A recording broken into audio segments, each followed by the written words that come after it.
Think about the last time you showed up for someone who was falling apart. You probably did not hesitate. You cleared your schedule, or rearranged it. You answered the call. You stayed on the phone for 2 hours. You said the right things. You were present in the way that people describe when they say, "I do not know what I would have done without you."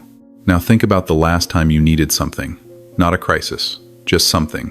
Support, or space, or someone to notice that you were not okay. How many people came?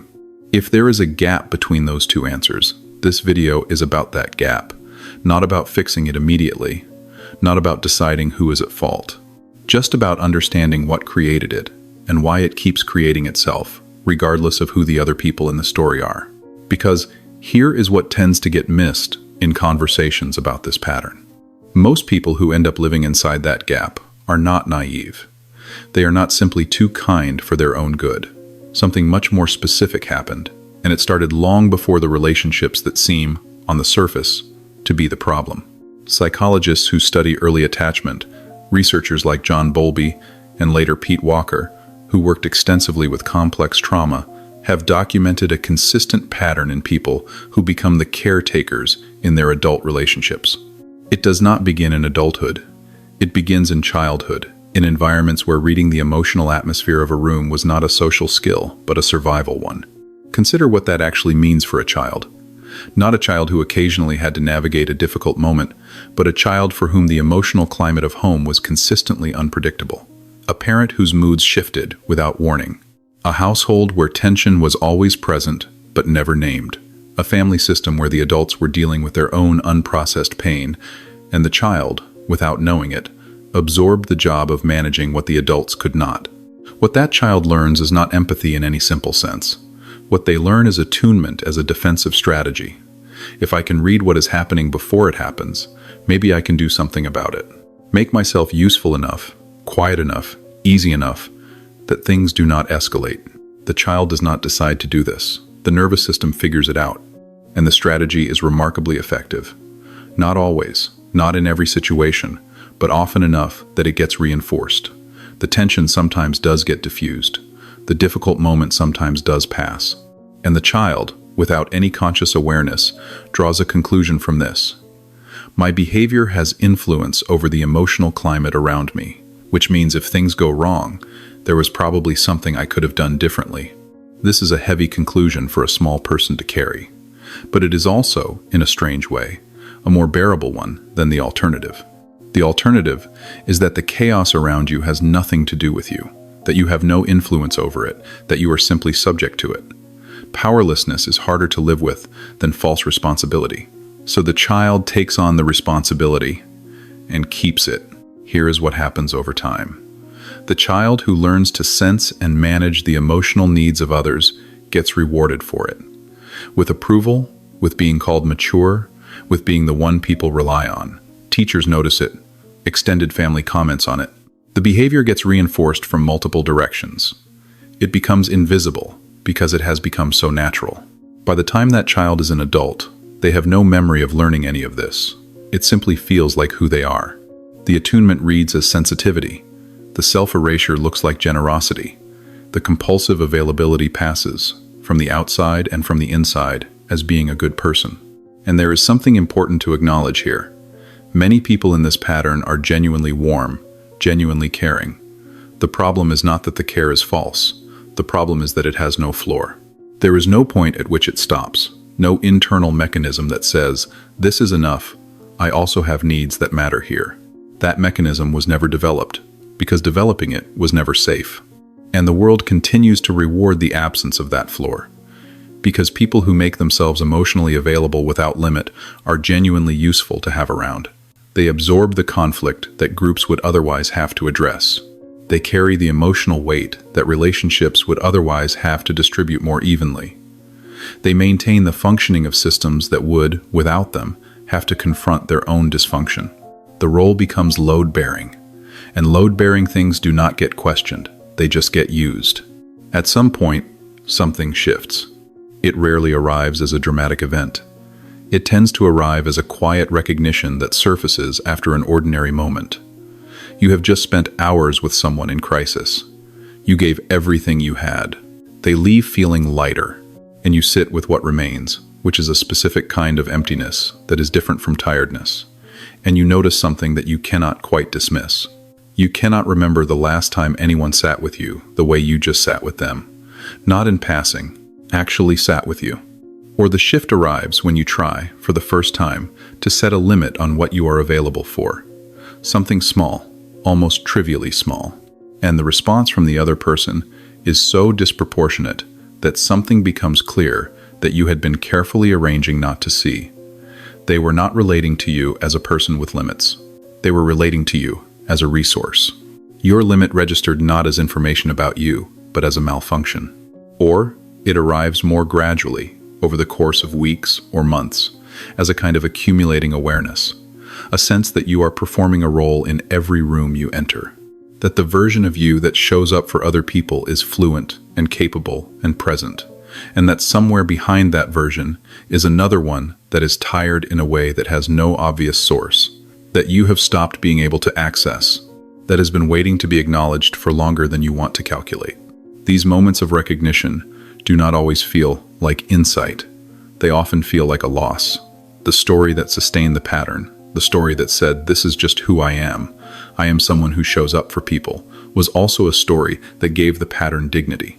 When it becomes visible as a pattern rather than a virtue, there is grief in that. But the next layer is more uncomfortable still. Pia Mellody, whose work on codependency remains one of the more rigorous examinations of this dynamic, points towards something that people in this pattern rarely want to look at directly.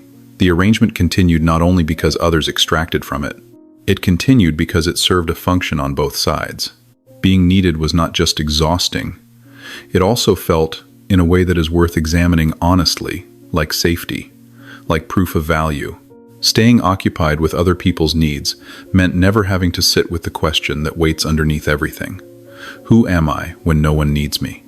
What am I worth when I am not being useful? Most people in this pattern, when they first encounter that question directly, find that they do not have an answer. Not because they lack self-awareness, but because the question was never supposed to come up. The structure of their relational life was built, in part, to make sure it never did. This is not a moral failure. It is a psychological one, which is a different thing. The child who learned that love was conditional on performance grows into an adult who keeps recreating the conditions of that original dynamic, not because they want to, but because it is the only template they were ever given for what closeness looks like. The uncomfortable truth is that what feels like home is often just what feels familiar, and familiarity and health are not the same thing. Understanding this does not resolve it, but it does change what the actual problem is. The problem is not the specific people who kept taking. The problem is not a run of bad luck in relationships. The pattern is the information. When this understanding begins to settle in, many people go through a period of withdrawal that is difficult to explain to the people around them. Messages sit unanswered for longer than usual. Invitations get declined. A general contraction happens, a pulling back from the social and relational obligations that previously occupied most of their available energy. From the outside, this looks like something is wrong, and the people around them often respond accordingly, with concern, with pressure, with the implicit or explicit message that this withdrawal needs to end. It is worth saying directly that depression is a genuine possibility here, not something to be explained away with psychological framing. If the withdrawal is accompanied by an inability to function, a loss of interest in things that previously mattered, or thoughts of self-harm, that warrants professional attention and not just a framework for understanding. But in many cases, something else is also happening underneath the surface, something that is easy to miss because it does not look like progress. For possibly the first time, the person is not allocating their energy outward by default. The constant background work of monitoring, reading, adjusting, and managing the emotional states of people around them has paused. And in that pause, a voice starts to become audible that had been almost impossible to hear beneath everything else. It is not a comfortable voice.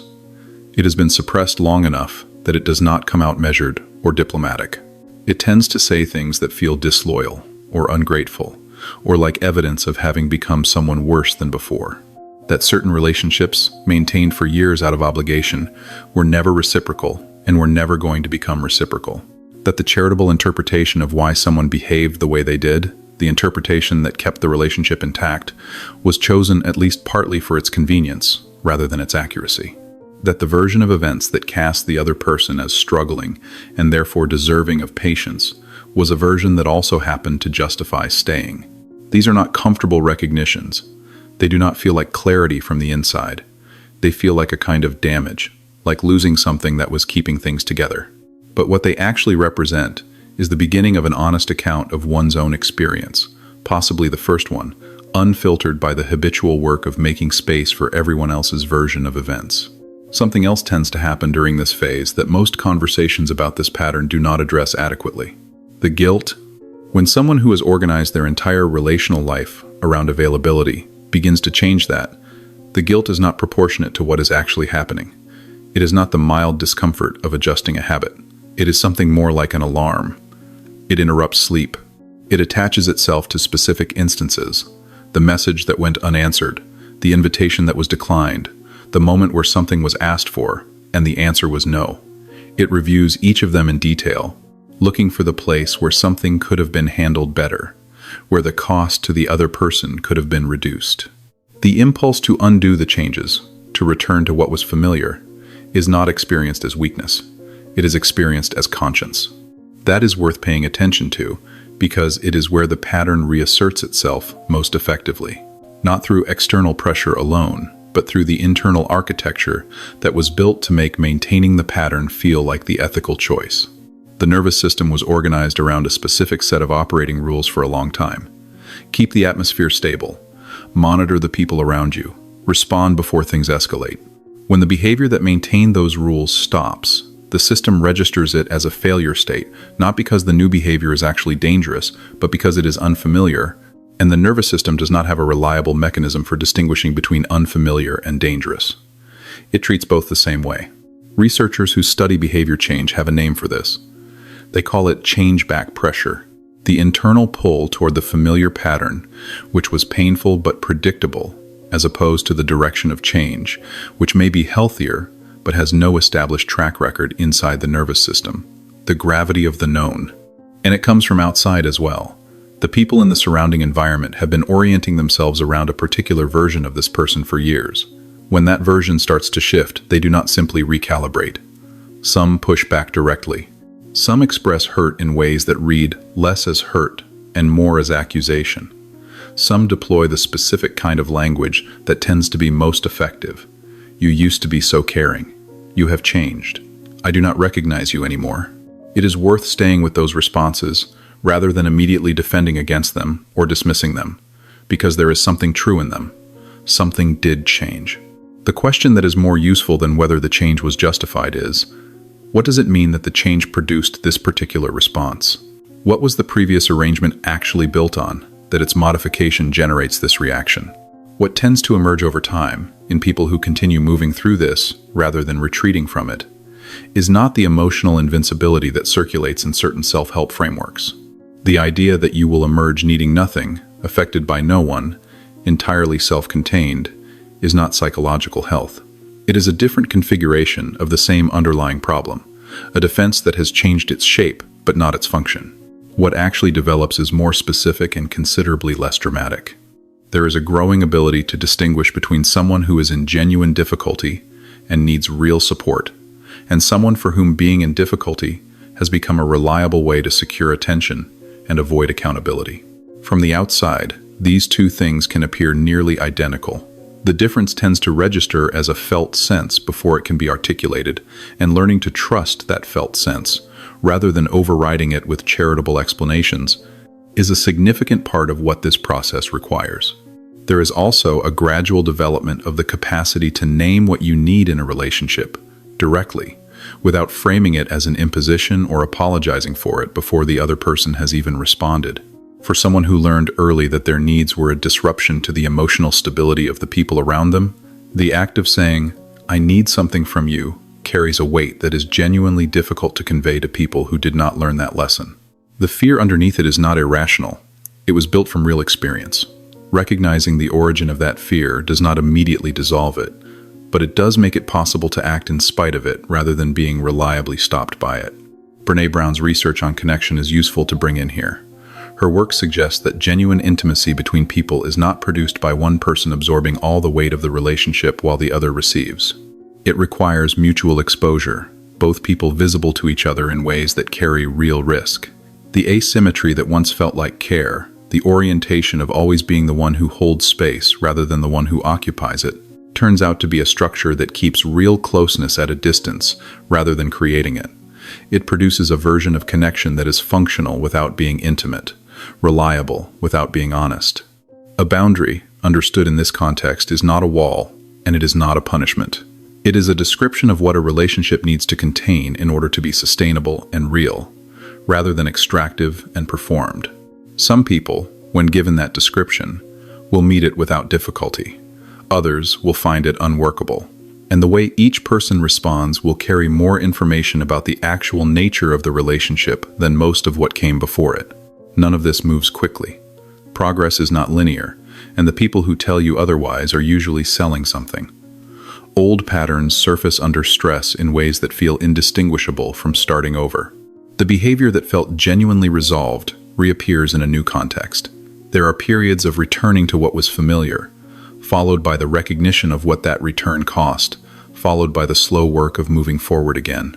Jung wrote about this process in terms of individuation, the long work of becoming who you actually are beneath the accumulated adaptations.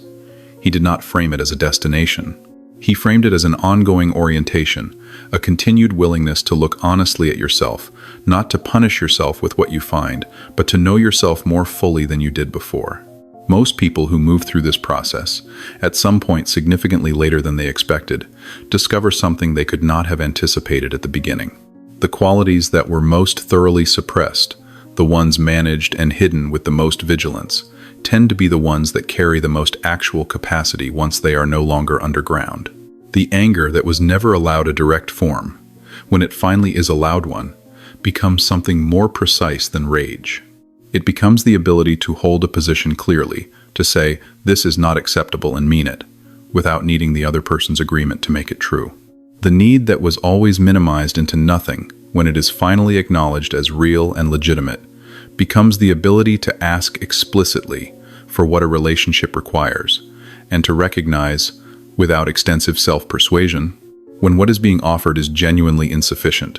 The vulnerability that was kept behind a consistent performance of capability, when it is no longer held there, becomes the actual condition under which real connection between two people becomes possible.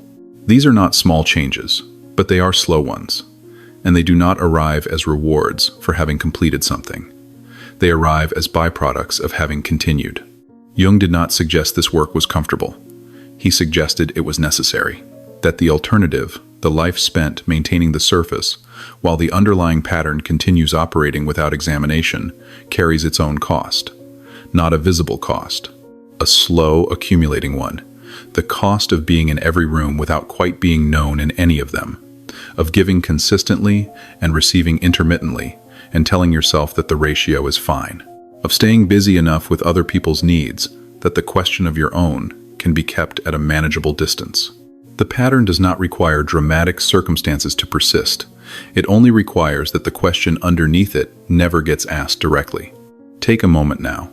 Think of one relationship in your life, past or present, where the giving ran significantly in one direction, not to assign fault, not to revisit the pain of it, but to ask honestly and with some patience, what did staying in that arrangement do for you?